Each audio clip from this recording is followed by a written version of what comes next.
Boa noite, irmãos. A graça, a paz do nosso Senhor Jesus Cristo seja com todos os santos que aqui estão reunidos nesta noite com o propósito de adorar o nosso Deus.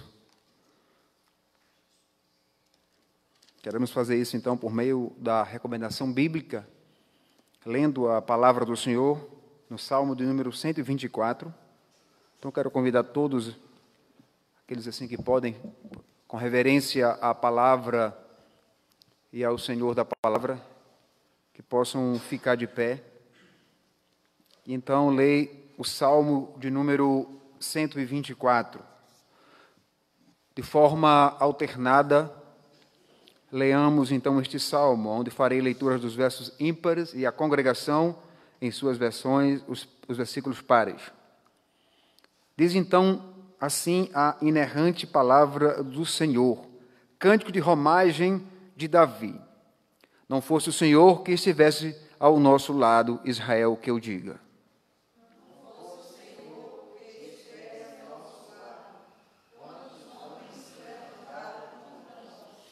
E nos teriam engolido vivos, quando a sua ira se acendeu contra nós.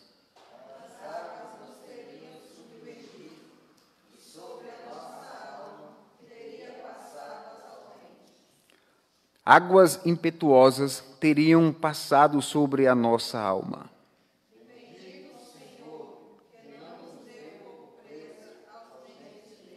Salvou-se a nossa alma, como um pássaro do laço dos passarinheiros, quebrou-se o laço e nós nos vimos livres.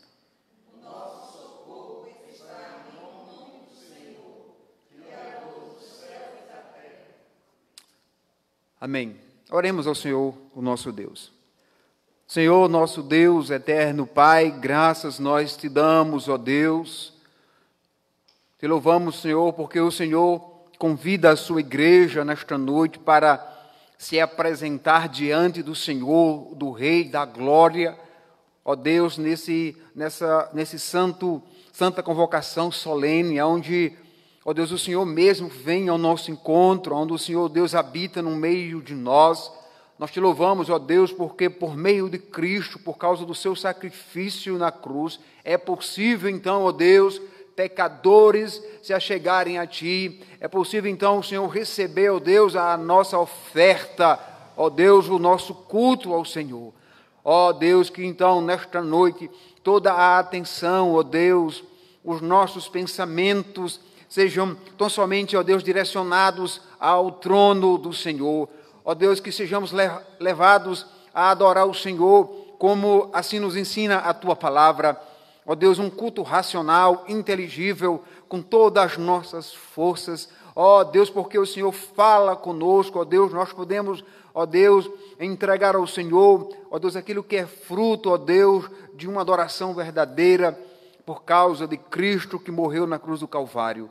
Ó Deus, eis aqui a Tua igreja diante do Senhor, ó Deus, para adorar o Senhor, ó Deus, para que o Seu povo adore em espírito e em verdade. No entanto, ó Deus, nós sabemos que, ó Pai, isso só é possível, ó Deus, por causa de Cristo Jesus, aquele que morreu na cruz para nos salvar, aquele que, ó Deus, está conosco nesta noite, ó Deus, nos abençoando, derramando as Tuas bênçãos sobre nós, o Teu povo, porque o Teu povo atendeu o chamado do Senhor. A Tua palavra diz que essa convocação é para todos os homens em toda a terra. No entanto, ó Deus, nem todos vão corresponder a esse chamado de adorar o Senhor, de se prostrar diante do Senhor, de reconhecer o senhorio de Cristo. Ó Deus, saber que estamos debaixo do governo do Senhor, da autoridade do Senhor. Ó Deus, e isso é bênção para nós, saber que o Senhor não nos esqueceu e, pelo contrário, o Senhor continua guiando, ó Deus, a Tua igreja. O Senhor tem o controle da história, todas as coisas estão no Teu domínio, ó Deus. E, ó Deus, isso é motivo de nos alegrarmos, porque temos um Deus vivo e verdadeiro, que se aproxima de nós, ó Deus, e não vai nos fulminar por causa de Cristo, por causa do sacrifício que foi feito na cruz do Calvário. Então, Deus, correspondendo, ó Deus, ao chamado, em obediência ao Senhor, queremos então pedir ao Teu Santo Espírito que nos ajude, ó Deus, para então que as nossas mentes, o nosso coração, ó Deus, seja voltado para o Senhor, e que esse culto seja uma entrega, ó Deus, ao Senhor, daquilo que nós estamos evidenciando, daquilo que nós estamos vivendo, ó Pai, durante toda essa semana, no nome de Cristo, e para a glória dEle, ó Deus, é que nós oramos e Te agradecemos. Amém. Cantemos um hino do nosso inário, mesmo ainda de pé, aqueles que assim podem, fiquem para louvar ao Senhor com o hino do nosso inário.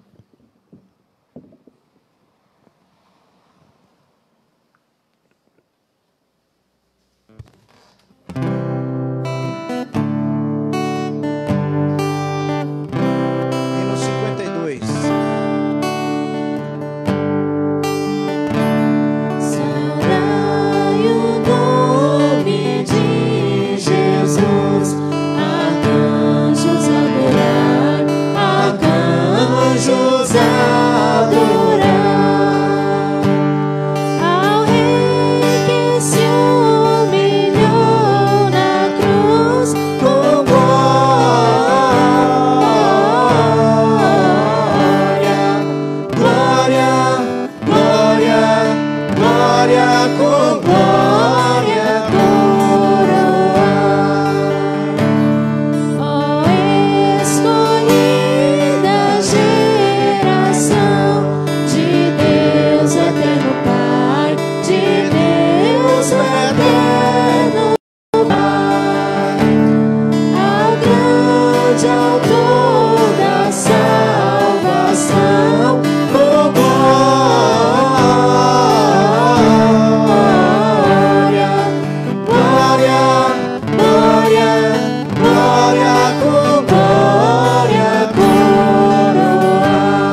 Boa noite, amados irmãos.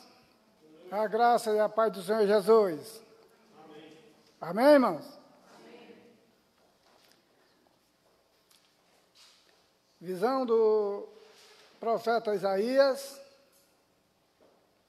e o seu chamado, quando ele foi chamado por Deus para o trabalho do Senhor, encontra-se no livro de Isaías, no capítulo 6, do verso 1 até o verso 7, nós vamos fazer esta leitura. Eu vou ler e os irmãos podem acompanhar com atenção no que diz esse texto, bastante conhecido de todos os irmãos da igreja, daqueles que têm o conhecimento da palavra do Senhor, mas a palavra do Senhor precisa ser lida com dedicação, com atenção e com sinceridade. Os irmãos encontraram a visão de Isaías e o seu chamado. O texto diz o seguinte: no ano da morte do rei Uzias, eu vi o Senhor assentado sobre um alto e sublime trono, e as abas de suas vestes enchiam o templo. Serafins estavam por cima dele, cada um tinha 6 asas, com 2 cobriam o rosto, com 2 cobriam os seus pés, e com 2 voavam. E clamava uns para os outros, dizendo: Santo, Santo, Santo é o Senhor dos exércitos. Toda a terra está cheia da sua glória. As bases do limiar se moveram, a voz do que clamava, e a casa se encheu de fumaça. Então disse eu: ai de mim! Estou perdido, porque sou homem de lábios impuros. Habito no meio de um povo de impuros lábios, e os meus olhos viram o Rei, o Senhor dos exércitos. Então um dos serafins voou para mim, trazendo na mão uma brasa viva, que tirara do altar com uma tenaz. Com a brasa tocou a minha boca e disse: eis que ela tocou os teus lábios, a tua iniquidade foi tirada, e perdoado o teu pecado. Amém, irmãos? O verso 3, clamava uns para os outros, dizendo: Santo, Santo, Santo é o Senhor dos exércitos, toda a terra está cheia da sua glória. Realmente, amados, a terra está cheia da glória do Senhor. Às vezes nós aqui não sabemos perceber a bondade de Deus para conosco. Mas, quando temos o conhecimento da palavra de Deus, ao amanhecer do dia, nós temos que ler um pouquinho da palavra de Deus e orar. E agradecer a Deus pela noite que passamos, agradecer a Deus pelo amanhã e pedir a Deus que nos dê graça para que possamos passar um dia em paz, guardados, abençoados e protegidos por Ele, porque Ele é o Deus que é misericordioso e que perdoa todas as nossas iniquidades, todos os nossos pecados, quando realmente entregamos as nossas vidas e os nossos problemas nas mãos do Senhor. Nós vamos orar, uma oração de confissão de pecados e de gratidão a Deus pela certeza do perdão do Senhor para com as nossas vidas. A irmã Carmen, por favor.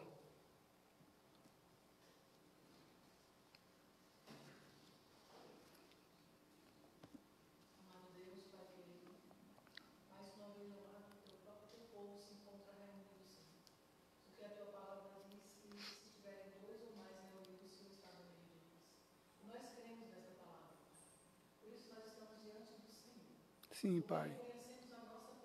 Louvado seja o teu nome, Senhor. Não passamos de vermezinhos, mas assim mesmo o Senhor nos ama. Porque antes que fôssemos formados no ventre de nossa mãe, o Senhor já sabia tudo que nós iríamos passar. E assim como o Senhor escolheu os grandes patriarcas da história, o Senhor também escolheu a cada um de nós. Aqui estamos, ó, e nós olhamos para dentro de nós, percebemos que nós carecemos totalmente do Senhor. Precisamos do teu perdão e das tuas misericórdias, meu Senhor, porque é a única forma, Deus, para não sermos consumidos.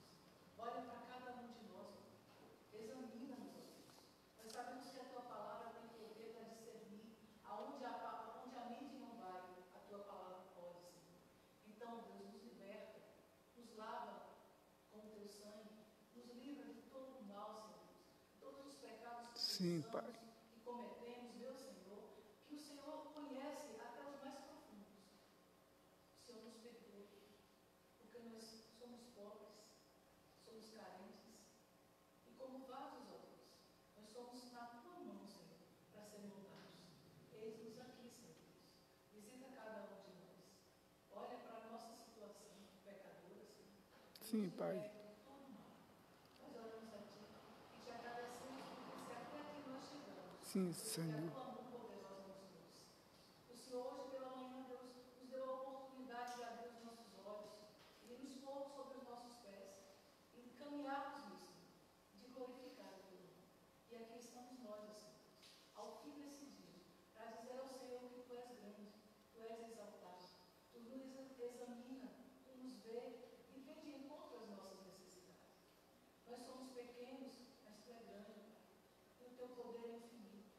E aquilo que o Senhor quiser executar em cada um de nós, assim será, porque o Senhor é Deus acima de tudo e de todos. Toma as nossas vidas, Senhor Deus. Toma a direção deste culto nas tuas mãos. Tudo aquilo que for feito, Pai, é para a tua honra e a tua glória. Sim, E foi Senhor. para isso que nós nascemos, para te honrar e glorificar o teu nome. Seja conosco, ó Deus. Esteja conosco o tempo todo, Pai. Leva-nos também, Pai, depois para os nossos lares e se mantenha conosco, Pai. Porque a casa que um dia recebe o Senhor nunca mais se alegra ficar sem Ele. Por isso nós nos alegramos em estar na tua presença. Nós nos alegramos, ó Pai amado, em estar reunidos em teu nome, Senhor. Toma a direção das nossas vidas. Toma cada um aqui, meu Deus amado, conforme entrou, Pai. Conforme o Senhor sabe como está a sua vida, os problemas que tem enfrentado. Mas nós sabemos que só o Senhor pode resolver. Só o Senhor tem a chave, Pai, para destrancar a porta que está trancada diante de nós. Só o Senhor tem o poder, meu Deus, para fazer o mar abrir e nós passarmos. E se ainda ele não se abrir, o Senhor põe tua mão e nós andamos sobre as tuas mãos, meu Senhor. Toma a direção. Entra no nosso lar. Navega conosco, meu Senhor, nessa noite e durante toda a semana. Assim nós oramos e entregamos a nossa vida nas tuas mãos. Sim, Pai. Em nome de Jesus. Amém. Amém.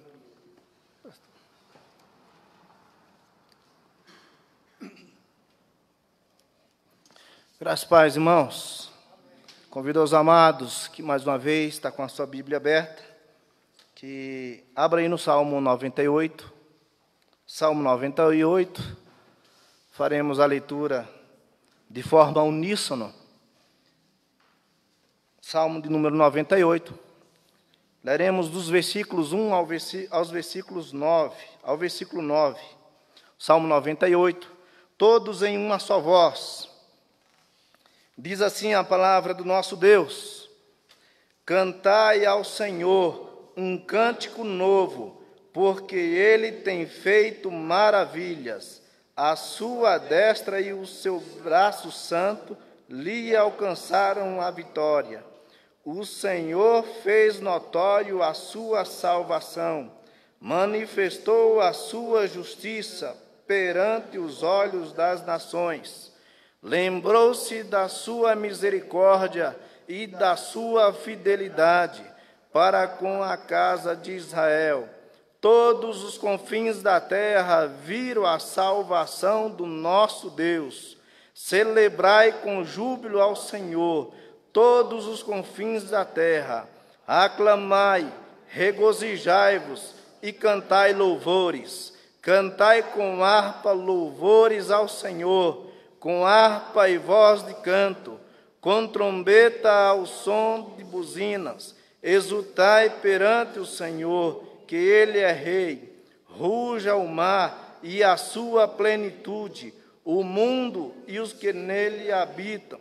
Os rios batam palma e juntos cantem de júbilo os montes, na presença do Senhor, porque Ele vem julgar a terra. Julgará o mundo com justiça e os povos com equidade. Aleluias. Podeis assentar, amados. Adore ao Senhor nessa noite, com todo o seu ser, com todo o seu coração, porque, de fato, o Salmo convida a adorarmos a Deus. Cantai ao Senhor um cântico novo, porque Ele tem feito maravilhas. E eu tenho certeza que Deus tem feito maravilhas na sua vida, na minha, nas nossas vidas. E como diz esse versículo de número 1, a sua destra e o seu braço santo lhe alcançou. Ele te deu vitória. Então, glória a Deus por isso, porque somente o Senhor pode nos conceder vitórias maravilhosas. Adoremos o Senhor nessa noite. Os irmãos que trouxeram o seu dízimo, a sua oferta, enquanto adoramos ao Senhor com os cânticos espirituais, você tem a oportunidade de adorar a Deus também com esse ato, em nome de Jesus.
dia no centro do teu querer, que toda a vida seja mais te conhecer.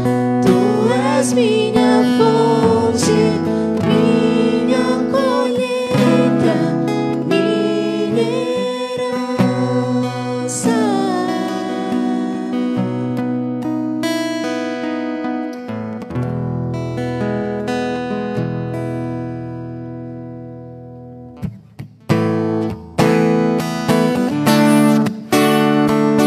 A igreja pode se colocar de pé.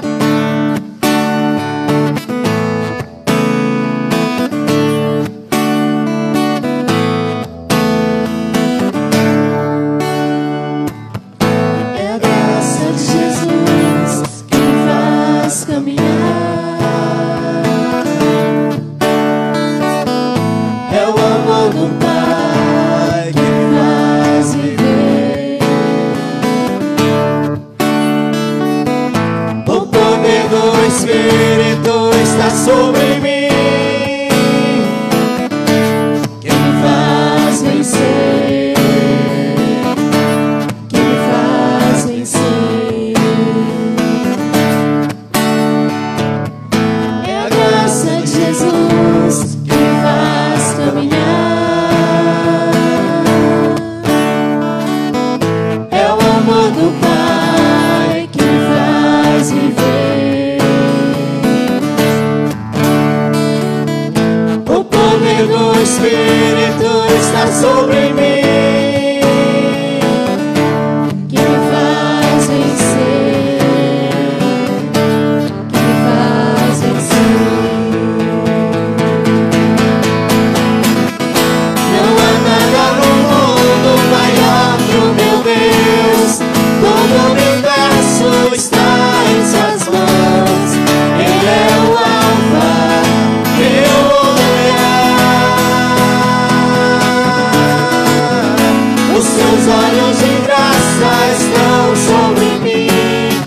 Ele se importa e me conhece bem. Ele é o Deus da minha vida.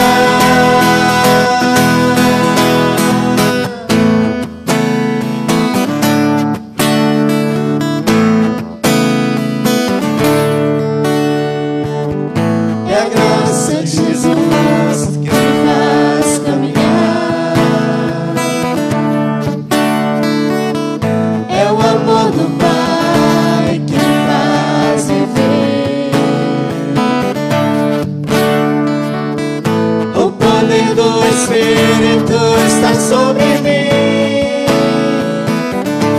que me faz vencer, que me faz vencer. Não há nada no mundo maior que o meu Deus.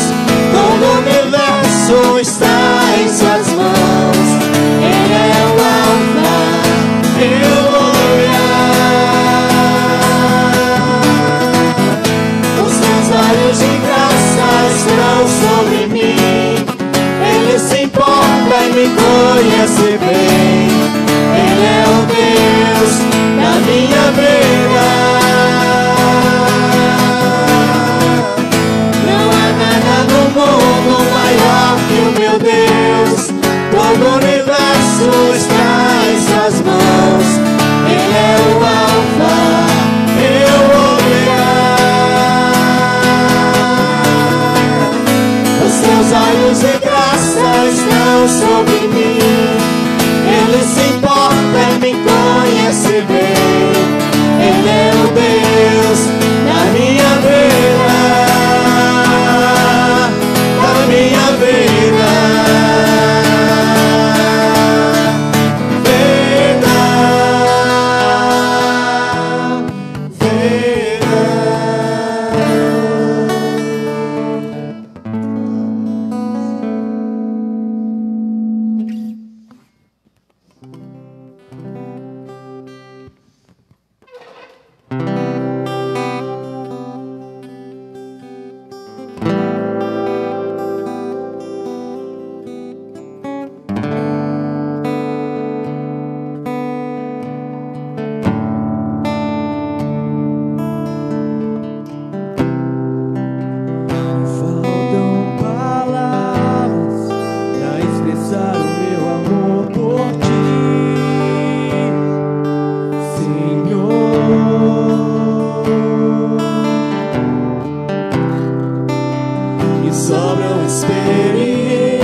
lábios que expressam seu amor por mim, Senhor.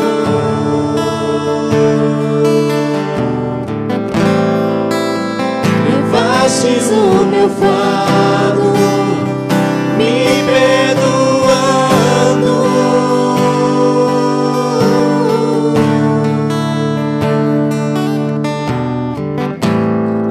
Seu amor me alcançou, sigo te buscando.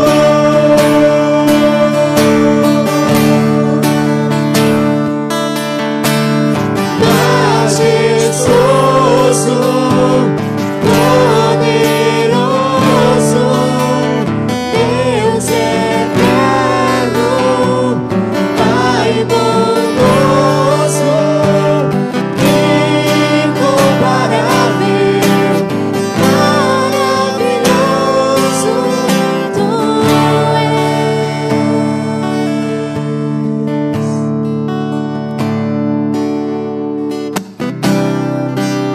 Pra onde eu irei,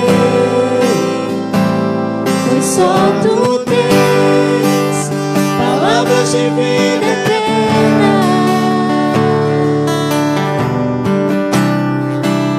Tu sondas meu coração e os Teus olhos estão sobre toda a terra.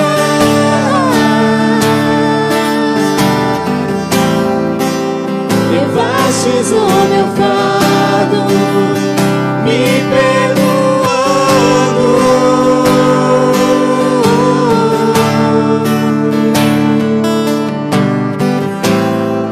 Seu amor me alcançou, sigo te buscando.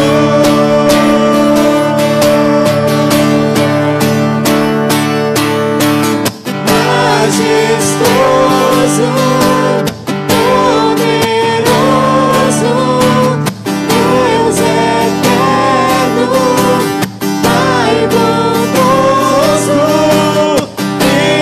incomparável, maravilhoso, Tu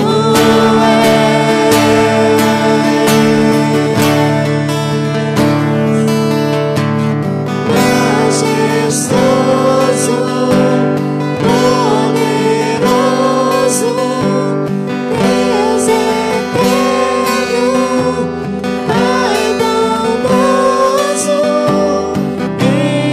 incomparável, maravilhoso, Tu és. Deus amado, Tu és incomparável. Não há ninguém semelhante ao Senhor. Tu és um Deus eterno, Deus repleto de tributos, das quais nós mesmo não conhecemos todos eles. Tua palavra mostra, ó Deus, diversos tributos do Senhor. Mas ao mesmo tempo a Tua palavra, ela diz que o Senhor é infinito. O Senhor, ó Pai amado, é um Deus que, ó Pai amado, quem conheceu a mente do nosso Senhor? Quem foi o seu conselheiro? Ó Deus, quão insondáveis são os Teus caminhos, inescrutáveis, ó Deus. Por isso Tu és incomparável. Adoramos o Teu nome porque Tu és um Deus eterno, poderoso. A Tua palavra diz que Tu és o príncipe da paz, Deus forte, grande é o Senhor. Nós adoramos o Teu nome, Deus, porque temos o privilégio, a alegria, a oportunidade de cantar louvores ao Senhor, entoar cânticos, ó Pai, a Ti, que é merecedor da nossa adoração. Não há outro ser semelhante, ó Deus, a Ti, digno, ó Deus, de ser louvado, de ser enaltecido, glorificado, honrado, porque, ó Deus amado, Tu és Deus grande, temível, Deus poderoso, Deus que nos amou, amor esse a ponto de abrir mão do seu próprio filho, ó Deus amado, e ó Pai, entregar, ó Deus amado, para que morresse em nosso lugar, para que pagasse o alto preço, preço dos nossos pecados, os quais nós somos dignos, ó Pai, seríamos dignos de ser mortos, ó Deus, naquela cruz maldita, crucificados, dilacerados. Mas a Tua palavra diz que, ó Deus, o Senhor levou sobre si os nossos pecados, as nossas dores. O Senhor foi transpassado, moído, e é por isso que nós estamos aqui, porque o Senhor pagou o alto preço, para que nós pudéssemos, ó Deus, ter livre acesso ao Pai eterno. E glorificamos o Teu nome, porque o véu daquele templo, do Santo dos Santos, foi rasgado. E hoje nós podemos, ó Deus, em qualquer lugar, em qualquer momento, e qualquer pessoa, ó Pai amado, pode, ó Deus, levantar a sua voz e adorar o Senhor. Obrigado, Senhor, porque temos esse privilégio de adorar o Senhor. Que o Senhor abençoe, ó Deus amado, esses amados que de forma fielmente depositaram os seus dízimos, as suas ofertas neste gasofilácio, que o Senhor possa abençoá-los, as suas dispensas, que jamais venha a faltar, ó Deus, e que nas suas mesas, ó Deus, o pão de cada dia seja visível e presente todos os dias para a glória do Senhor. Em nome de Jesus, abençoa a Tua igreja, aqueles que estão passando por dificuldades, que o Senhor possa abençoá-los, sustentá-los, suprir todas as suas necessidades, em o nome de Jesus Cristo. Agora, Pai Santo, Pai querido, nós queremos ouvir a voz do Senhor, e sabemos, ó Deus, que, ó Deus, o Senhor falará conosco, porque a Tua palavra, ó Deus amado, ela é viva, ela é eficaz, ela é poderosa, ela, ó Deus amado, ela jamais, ó Deus amado, passará. A Tua palavra mesmo diz que passará os céus e a terra, mas a Tua palavra jamais. Glorificamos o Teu nome, Senhor, pela Tua palavra, por ela ser lâmpada para os nossos pés e luz para os nossos caminhos.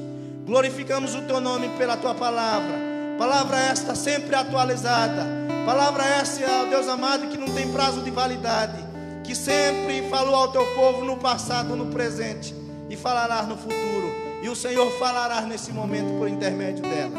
Muito obrigado, Deus, pela Tua palavra.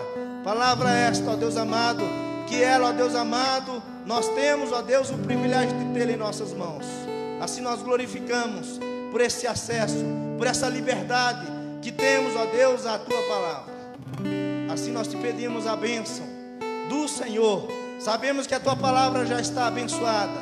E neste caso, Deus, pedimos a bênção do Senhor sobre a vida do Teu ministro, do Teu servo, a qual o Senhor mesmo já falaste ao seu coração, e que o Senhor possa transmiti-la, ó Deus amado, para a glória do Teu nome e a Tua igreja, aos irmãos que estão nos seus lares, ó Deus, ouvindo esta live, que possam ser abençoados, ó Deus, impactados, transformados, porque esta é a função da Tua palavra: salvar, transformar, restaurar, trazer o homem até a Tua presença. Glória e majestade sejam dadas somente a Ti nesta noite. Aleluia, Senhor. Amém. Os irmãos podem assentar.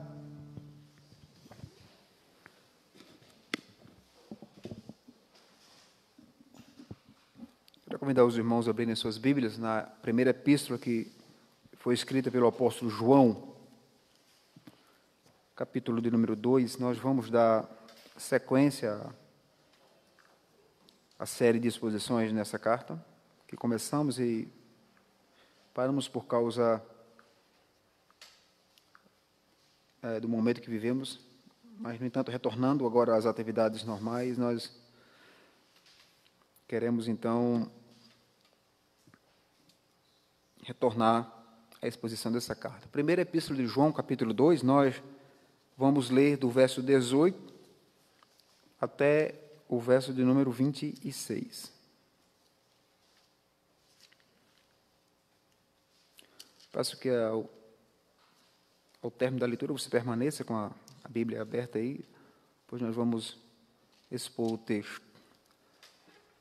Nos diz assim, então, a inerrante palavra do Senhor, o nosso Deus: Filhinhos, já é a última hora. E como ouviste que vem o anticristo, também agora muitos anticristos vêm surgindo, pelo que conhecemos que é a última hora. Eles saíram de nosso meio, entretanto, não eram dos nossos, porque se tivessem sido dos nossos, teriam permanecido conosco. Todavia, eles se foram para que ficasse manifesto que nenhum deles é dos nossos. E vós possuís unção que vem do santo, e todos tendes conhecimento. Não vos escrevi porque não saibais a verdade, antes porque a sabeis, e porque mentira alguma jamais procede da verdade. Quem é o mentiroso, senão aquele que nega que Jesus é o Cristo? Este é o anticristo, o que nega o Pai e o Filho. Todo aquele que nega o Filho, esse não tem o Pai. Aquele que confessa o Filho, tem igualmente o Pai. Permaneça em vós o que ouviste desde o princípio. Se em vós permanecer, que desde o princípio ouviste, também permanecereis vós no Filho e no Pai. E esta é a promessa que Ele mesmo nos faz, a vida eterna. Isto que vos acabo de escrever é acerca dos que vos procuram enganar. Deus nos abençoe, o presbítero já orou pela palavra. Irmãos, às vezes nós pensamos que essa ideia, né, de seitas, de heresias, elas são coisas novas. No entanto, elas aparecem desde os dos primórdios. Nós vemos, então, que isso não é algo novo. Sempre vai surgir outras. Então, e o que são, então, seitas? São o que nós chamamos de fenômenos que acompanham a igreja desde o início, se você for fazer uma leitura da igreja, da história da igreja. E não é de admirar, irmãos, pois o erro religioso, de acordo com o texto de João, ele procede do diabo, ou seja, o diabo ele procura por meio do erro afastar os crentes da verdade. É exatamente essa ideia que o apóstolo Paulo ele trabalha na sua primeira epístola, quando ele escreve a Timóteo, no capítulo 4, versículo 1 e versículo 2. Então, nesta carta, João, ele escreve ao seu público. Primeira coisa que ele faz, nós vemos nos primeiros sermões, ele observando claramente que o ataque dos falsos mestres, daqueles que traziam uma heresia dentro dos seus ensinamentos, era um ataque diretamente à igreja, ao evangelho, e então esse ataque, ele trazia uma espécie de perturbação à igreja, à paz da igreja no primeiro século. Então o apóstolo João, ele vai então, por meio da carta, por meio do evangelho, ele vai então expor os erros desses falsos mestres, para evitar que os crentes daquela igreja no primeiro século fossem enganados. Mas, a bem da verdade, como é que então hoje os crentes podem ser alertados desses erros? Por meio da exposição do texto que já foi inspirado pelo próprio Senhor, quando ele o fez assim aos apóstolos. Então, João ele vai advertir os seus leitores da sua carta contra o mundo, ou seja, o apóstolo agora ele vai advertir quanto à questão das manifestações do mundo, que é, no entanto, nesse texto, o surgimento dos falsos mestres que estão ali inseridos dentro da igreja. Então, qual o propósito, então, de João escrever essa carta aos irmãos do primeiro século? É exatamente de ajudar que os irmãos tenham uma certeza da sua salvação e também alertá-los quanto aos falsos mestres que tentavam enganá-los e desviar, então, aqueles irmãos da fé genuína, da fé salvífica, assim por se dizer. Isto é o que nós observamos a partir do verso 25 do nosso texto. Nós vemos, então, o apóstolo trazendo esse alerta. Ou seja, para isso ele vai oferecer aqui testes pelos quais a presença da nova vida dentro do cristão, ou seja, o que nós chamamos da conversão, da regeneração, ela pode ser, então, identificada, pode ser reconhecida. Então, os testes primeiro foram o teste social e primeiro o teste moral e depois o teste social. João faz isso no primeiro capítulo, entrando no segundo capítulo, ele sempre está trazendo esse teste. Ele dá uma pausa no capítulo 2, no início, e agora ele traz novamente, logo após um breve parêntese, no capítulo 2, João, então, agora ele vai encorajar os crentes, melhor dizendo, a apresentar agora o terceiro teste, que seria o teste doutrinário, ou seja, João estaria agora provando a teologia daqueles irmãos, como aqueles que se consideram cristãos naquele primeiro século poderiam ter a certeza que eram de fato salvos. E essa pergunta é válida para os dias de hoje.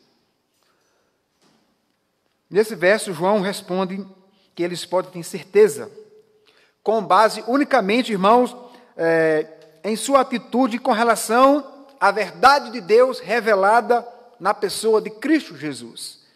Então, quem tem essa certeza, quem tem essa confiança pode, então, ter certeza de salvação, porque acredita que Jesus é Deus, ou seja, Ele é o Deus encarnado, e se continuarem crendo assim até o fim, está confirmado, então, aquilo que nós chamamos de salvação. Então, a ideia exatamente é fazer, nesse texto doutrinário, por meio da exposição, observar como, então, o crente pode ter certeza que ele é um filho de Deus. E aí João vai nos dizer, se você olhar o versículo de número 20 e o 21, ele vai dizer que vós possuís unção que vem do santo, e todos tendes conhecimento.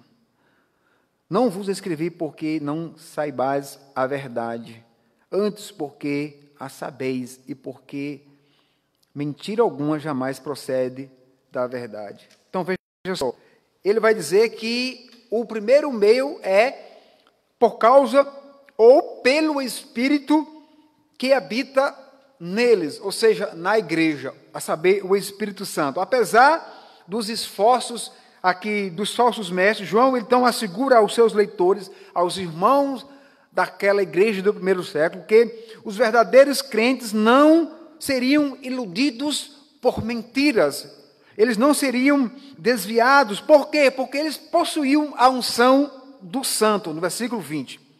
Pode ser que os falsos mestres tivessem, irmãos, aqui insistindo, como mais tarde nós vamos ver que o gnosticismo, ele vai insistir nisso, no pleno conhecimento da necessidade da unção ou de uma iniciação na gnoses para a salvação. Mas João, porém, ele assegura aqui no texto que os crentes os crentes já possuíam a unção verdadeira que vem do santo.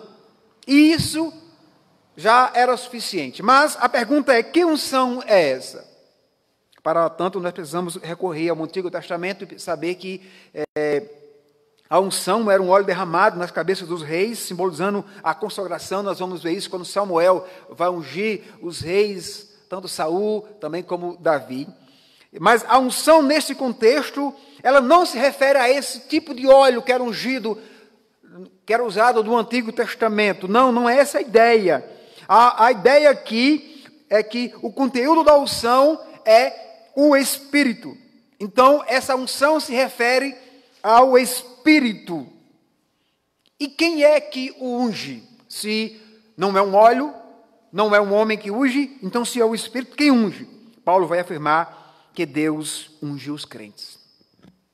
Mas nesse contexto, João afirma que o Filho é quem vai ungir os crentes. Então, o santo no Novo Testamento se refere unicamente a Jesus. João, ele também diz que aqueles que são verdadeiramente filhos de Deus sabem disso, reconhecem, têm provado disso. Como demonstra o verso 21, que lemos aqui no texto. Com isso, ele quer dizer que sabem a verdade no que se refere a Jesus. Ou seja, os cristãos verdadeiros conhecem todas as consequências de crer em Cristo, de saber quem é o Salvador. A questão não é que os cristãos saibam todas as coisas, porque é impossível conhecer todas as coisas. Não se trata disso. Eles certamente não sabem. Nós não sabemos de todas as coisas, como também aqueles irmãos. O que eles sabem é em relação àquilo que Cristo é. E isso era um ponto crucial para o entendimento daquele primeiro século. O crente ungido com o Espírito Santo, ele é capaz de discernir a verdade do erro. Um ponto interessante para nós entendermos o que o João está dizendo. Ou seja, o crente verdadeiro, aquele que tem a unção, ele tem o conhecimento necessário para discernir a verdade do engano. E como, irmãos, isso é claro e evidente hoje na igreja contemporânea, ou seja, na igreja de hoje.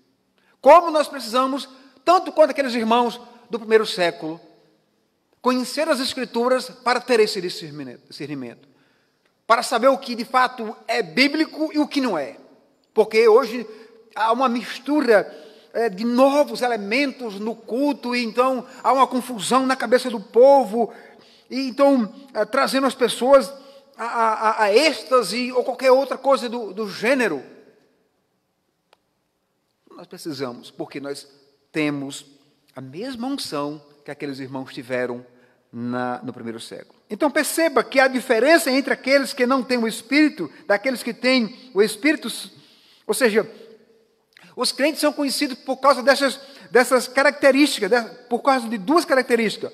Ou seja, primeiro, eles foram ungidos pelo Espírito, e segundo, todos conhecem a verdade. Que verdade é essa, pastor, que João está falando? Ele está falando da verdade de Cristo, da revelação, da encarnação do Senhor. Porque Cristo não apenas encarnou, mas Ele também morreu na cruz, Ele ressuscitou. Isso é a base do cristianismo. E aqui eu já posso fazer a primeira aplicação para nós nesta noite. Somente aquele que nasceu de novo, ele tem o Espírito. Então, se não é nova criatura, não pode conhecer a Deus. Outro meio pelo qual os cristãos podem ter a certeza de que são de fato filhos de Deus é pela confissão que sai da sua própria boca, tudo isso fruto da sua fé, de que Jesus de fato encarnou. Por que isso é interessante para nós? Porque nós vemos hoje grupos religiosos que têm seus prédios bem organizados, saem até na rua para evangelizar, abre aspas, e eles não creem que Cristo encarnou, porque eles não creem em Jesus encarnado, não creem também no Espírito Santo. Então, por isso que é preciso conhecermos, quando nós observamos o versículo 21, o versículo 22, versículo 23, nós vamos perceber isso. Nós já lemos o 21, então lerei o versículo 22. Quem é o mentiroso, senão aquele que nega que Jesus é o Cristo? Este é o anticristo, o que nega o Pai e o Filho. Todo aquele que nega o Filho, esse não tem o Pai. Aquele que confessa o Filho tem igualmente o Pai. Irmãos, talvez isso para você não venha soar com tanta angústia, ou também com consequências como era no primeiro século. Por quê? Porque João ele vem agora confrontar o falso mestre e ele vai chamá-lo de anticristo. João faz uma acusação por causa da sua evidência negação de que Jesus, da negação de Jesus como Cristo. Eles diziam então que Jesus não era Deus encarnado. A negação de mentiras versus verdade, no verso 21, leva João naturalmente a uma análise dos erros dos gnósticos. Veja que agora ele tem um conhecimento das falsas doutrinas, e agora ele compara com a verdade pregada pelos apóstolos, recebida, dada pelo próprio Cristo. Então ele faz uma referência aos erros em geral. Mas um erro fundamental aqui é negar que Jesus é o Cristo. E isso era um ponto que os agnósticos negavam. Como nós vemos hoje. nos dias atuais, negando que é impossível Deus, sendo bom, encarnar a pessoa de Jesus. Não, Jesus foi um profeta, como os muçulmanos acreditam. A consequência de alguém negar a Jesus é, de acordo com o apóstolo João, de acordo com o entendimento da doutrina gnóstica, João vai dizer que é mentiroso. João faz um confrontamento, ele vai dizer quem é o mentiroso, senão aquele que nega Jesus como filho. Então, perceba que João não está com medo de perder a membresia daquela igreja. O cuidado dele aqui é pastoral, é doutrinário, ele vai então saber que a igreja está sendo atacada, os pilares do evangelho no primeiro século está sendo atacado.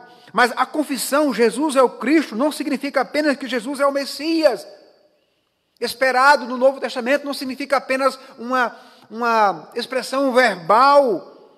Isso está envolvido, mas não é apenas isso, porque está envolvido a divindade de Jesus, ou seja, quando ele encarna na pessoa de Cristo, é o próprio Deus que desce da sua glória de forma humana.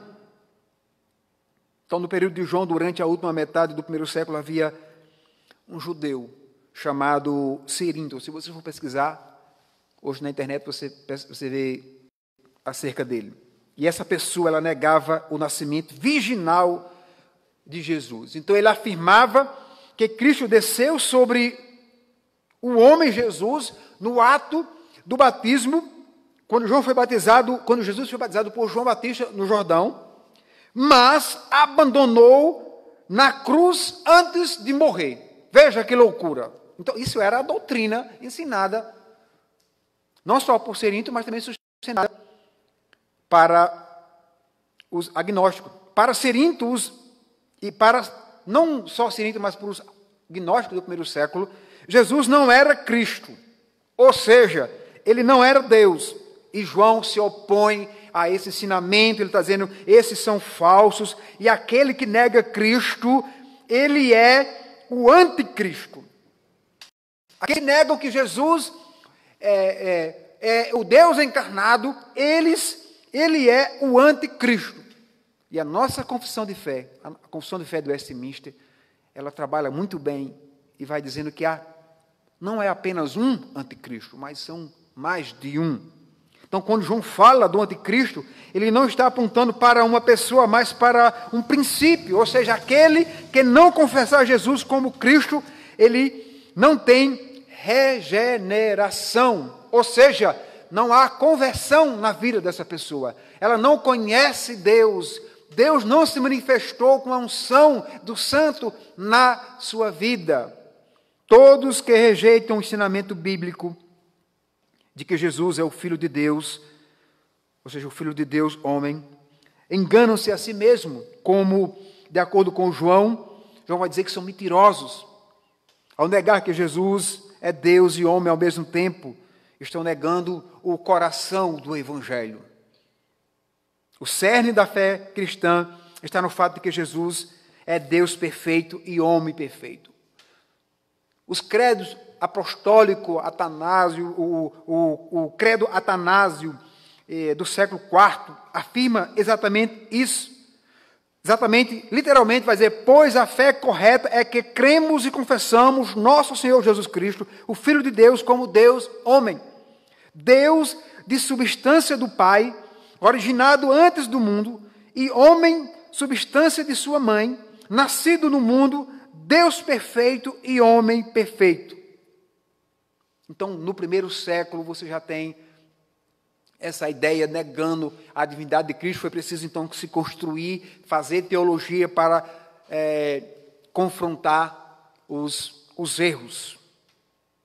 A minha segunda aplicação aqui é que todo aquele que nega que Jesus é o Cristo não tem salvação.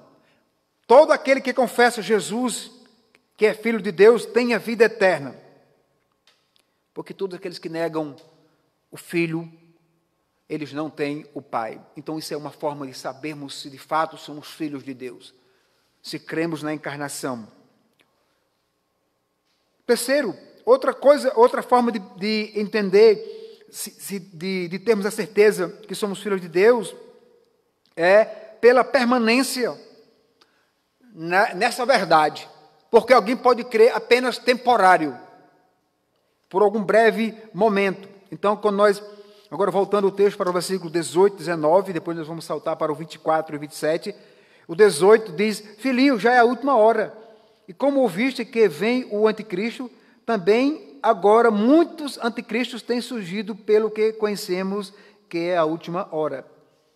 Versículo 19: eles saíram de nosso meio, entretanto, não eram dos nossos, porque se tivessem sido dos nossos, teriam permanecido conosco, todavia eles se foram, para que ficasse manifesto que nenhum deles é dos nossos. Veja que o versículo 18 começa um tratamento bem particular do apóstolo João. Filhinhos, ele vai dizer, já é a última hora. Que última hora é essa? Gente, ele está falando aqui há mais de 2000 anos.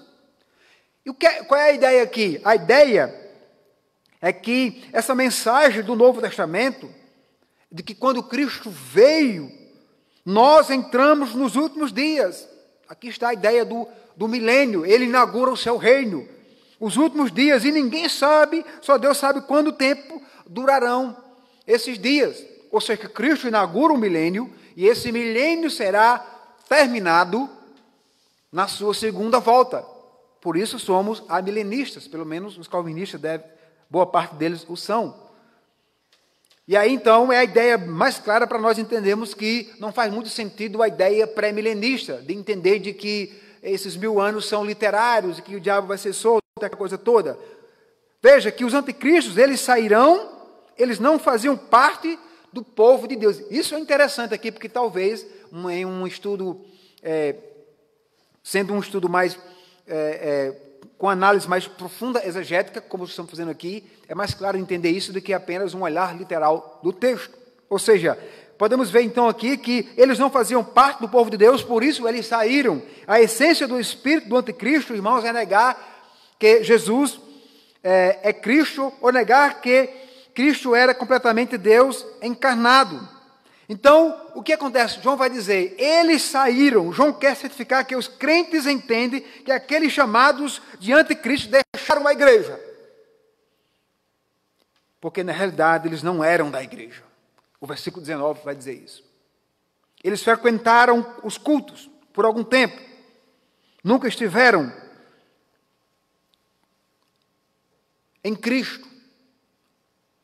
Ficaram um pouco ouvindo. E saíram. E quem fica? Os crentes.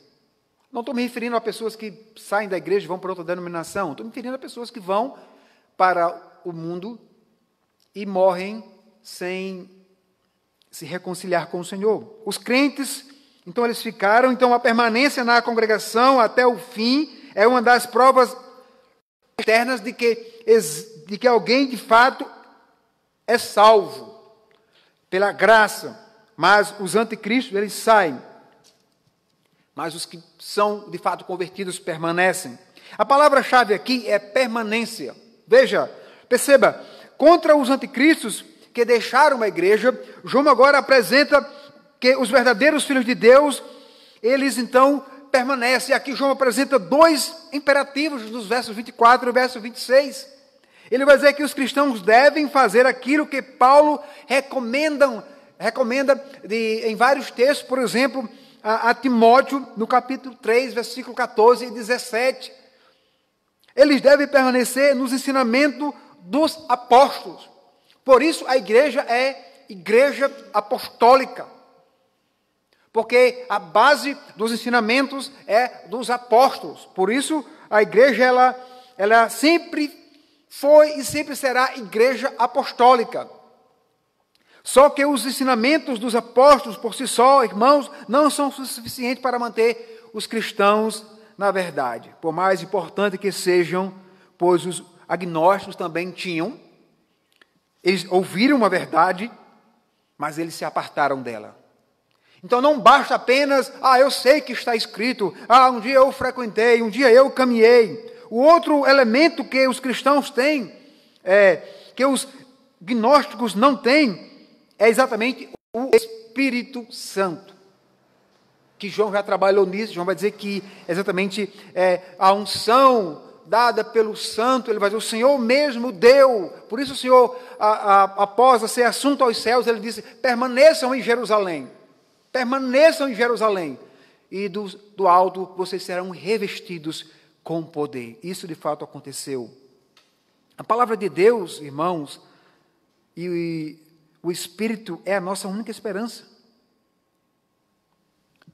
Ou seja, a única esperança de estabilidade neste mundo cheio de anticristos, nesse mundo cheio de pessoas que estão de fato iradas contra Deus. Talvez as pessoas fiquem, mas como? Ninguém pode se irar contra Deus, porque Deus é bom, Deus salva. Sim, são iradas contra Deus, porque quando escutam o Evangelho, eles não dão ouvidos. Eles não querem responder de acordo com o Evangelho. Eles querem viver as suas vidas de acordo com aquilo que lhe apraz, aquilo que é bom e desejo para o seu coração. Então são inimigos de Deus. Use-se termos, por exemplo, como amigo do Evangelho. Não existe amigo do Evangelho. Não. Ou você está no Evangelho ou você está fora do Evangelho. Não existe meio termo para o Evangelho. Ou você está em Cristo ou você está fora de Cristo. Então, a palavra de Deus nos mostra que a única esperança de dar estabilidade a esse mundo é o Espírito Santo dando o selo aos cristãos, aos que são deles. E vão se manifestar com poder e glória por meio da palavra. E aí, fazendo a última aplicação, bem prática, e aí eu passo para a minha conclusão, eu posso dizer que todos aqueles que são de Cristo, eles continuarão até o fim. Independentemente da circunstância, independentemente da situação. Pode vir Terceira Guerra Mundial, pode vir vírus mais pior do que esse que está aí, mas os crentes, eles permanecerão até o fim. Porque só nos resta duas coisas: partir para o Senhor ou contemplá-lo na sua glória. Lembremos-nos sempre que, irmãos, estamos vivendo na última etapa deste mundo mau. Quantos dias vai durar? Não sei. A Bíblia diz que nem ao filho o Pai revelou. Por isso estejamos alerta, pois o reino das trevas, sabendo que essa última hora está em atividade, e essa atividade é constante. Não existe essa ideia de guerra contra o bem e o mal, essa luta. Deus não está em guerra com o diabo, porque o diabo já foi vencido. Na verdade, a guerra constante diária é contra nós mesmos e contra o inimigo, logicamente, por causa que ele é o tentador, mas contra a nossa natureza pecaminosa. A luta está diariamente contra os desejos pecaminosos que são produzidos no nosso coração, quando nós olhamos, quando escutamos, quando falamos, ou pensamos, desejamos, ou, enfim, ou praticamos alguma ação do tipo. E essa atividade de erro, por vezes, está sendo espalhada dentro da igreja, quando não se fala do pecado. Mas nós não precisamos ter medo de sermos radicais em termos doutrinários. Mentira é mentira e verdade é verdade. Muito embora existam maneiras diferentes de entendermos determinados pontos revelados na Bíblia, meus irmãos, toda interpretação que contragida aos fundamentos da fé deve ser rejeitada. Ou seja, qualquer ensinamento que venha contrapor as Escrituras, nós devemos entender que é um erro. O crente verdadeiro poderá vacilar, ele poderá, em algum momento, ficar com dúvidas, por algum momento, por algum tempo, mas, irmão, jamais se deixará levar pelo erro religioso. a ponto de abandonar a igreja, a ponto de abandonar Cristo, que é o cabeça, e então, quando ele abandona Cristo, quando ele sai da igreja, ele abraça o erro. E esse erro religioso está espalhado por aí, assim de convites. Muitas pessoas têm abandonado igrejas históricas, igrejas com doutrinas sólidas,